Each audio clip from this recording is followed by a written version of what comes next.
Just to introduce myself a little bit, I received my PhD degree from Georgia Tech, where I work on the Sherazade system that was mentioned a bit earlier.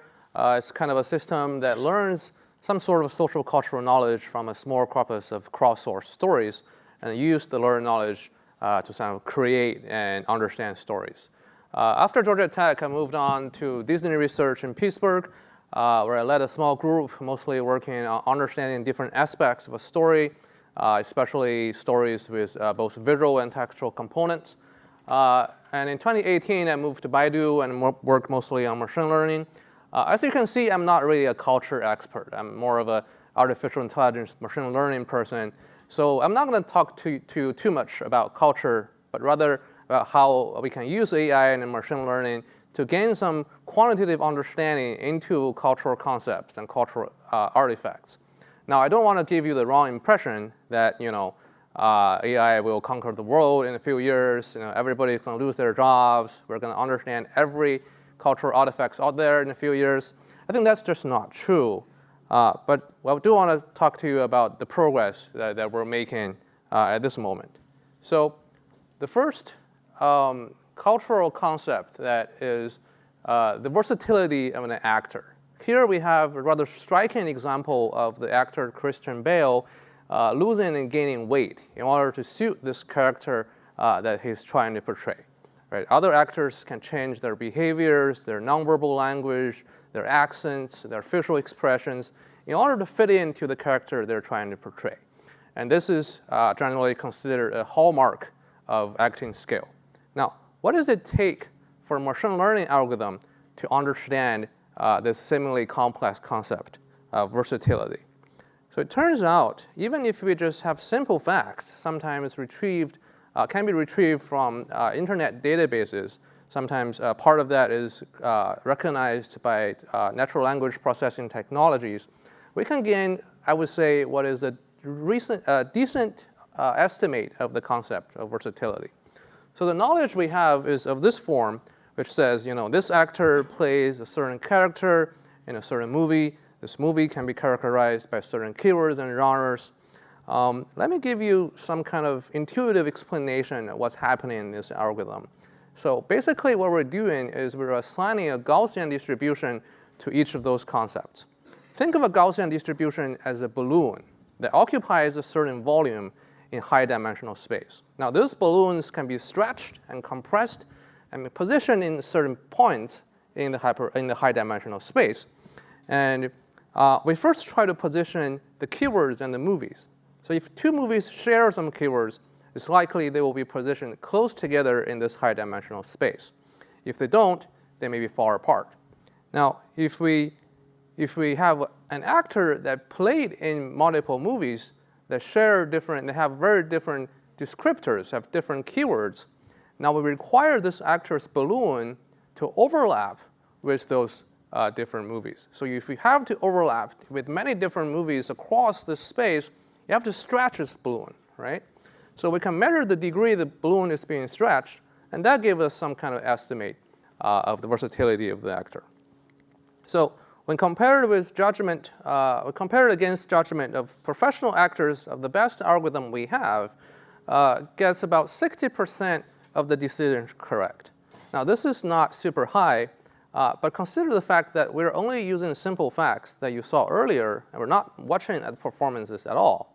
I think this number is not too bad, especially considering other more mechanical baselines and the ablative versions of our algorithm, which do much worse. So a second thing I want to talk about is trying to understand stories that have both visual and textual components. In this case, we're thinking about the video assets that's owned by many movie studios out there and their movie scripts.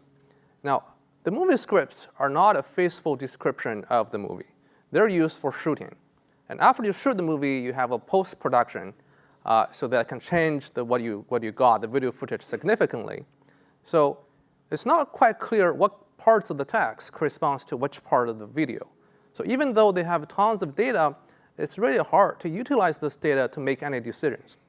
Now, the problem we're trying to solve is exactly figuring out which part of the video corresponds to which part of the text in the movie script. So this is kind of a cherry-picked example where our algorithm works really well. You can see we're aligning at a very fine granularity, right, at a sub-sentence level, and the sentences are relatively complex. But in this particular case, we're doing really well, right? We're recognizing the names and those creators and stuff. So again, I want to give you kind of a high-level intuition that you can sort of understand. Traditionally, there are two-step processes in this alignment procedure. First, you want to estimate the similarities between the text and the video.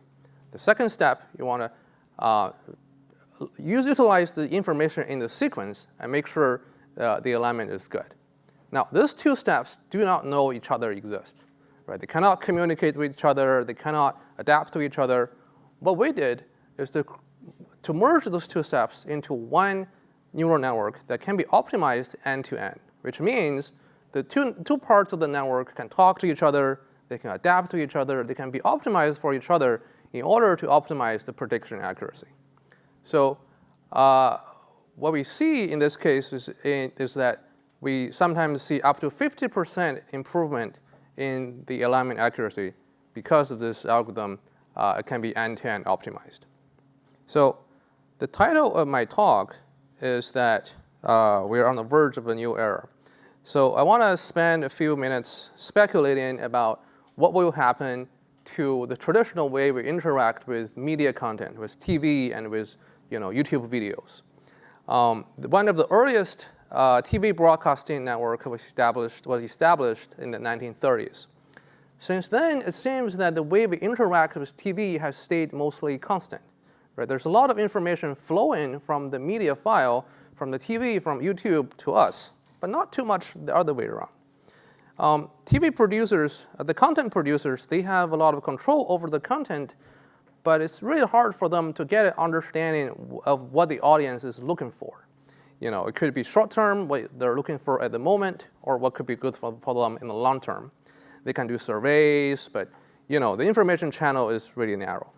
Now, I think with AI technologies, like the technologies I described earlier, that we can better understand what is exactly in those video content, in the textual content. What is happening right before you turn to a channel or turn away from a channel? When you open up a YouTube video, when you close the video, then we can better understand what the audience are looking for.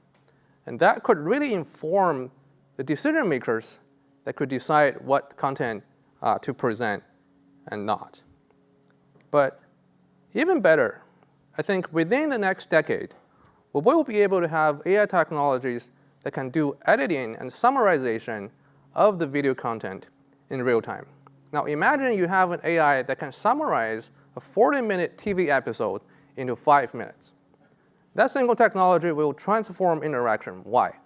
Because if you don't like the TV current episode you're watching, you say, stop. Let you summarize this into 5 minutes so I can save my time. I can go on to the next episode, right? And all this will be done in real time. Is this good or bad? I'm not going to speculate on the cultural implications, but I do know I think this will be huge, will have significant impact on our culture as much as TV did on our culture. So to conclude, I have told you a little bit about the progress that we're making in using artificial intelligence and machine learning to understand cultural concepts and cultural artifacts. I think compared to the challenge ahead of us, what we're building is only this little platform you see here. But having this platform allows us to envision the vast possibilities in front of us. And some of those possibilities, I believe, will have fundamental impact on the way we interact with media, on the way we interact with cultural artifacts, and our culture. Thank you.